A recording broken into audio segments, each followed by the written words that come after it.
যে চিত্রটি আপনাদের এখন দেখানো হচ্ছে, এখানে এই যে মায়ের মন্দির দেখতে পাচ্ছেন, লেখা আছে হরিহরবাটি বড় মা। এই মা এসেছিলেন জমিদার বংশ থেকে।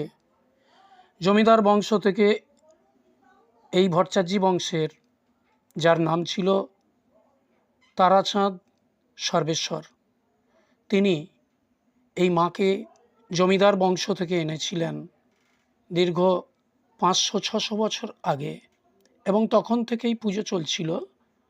এই মায়ের এক বিরাট ইতিহাস আছে, আমি বিস্তারিত বিবরণ পরে দেব। এই মন্দিরের পাশে দেখতে পাচ্ছেন রন্ধনশালা নির্মিত হয়েছে। এখানে সারা রাত মায়ের রন্ধন হবে। 2রা কার্তিক সোমবার দিন মায়ের পূজা, এবং 3রা কার্তিক সকাল থেকেই এখানে 2,500 থেকে 3,000 মায়ের ভক্ত এসে অন্নভোগ গ্রহণ করবে।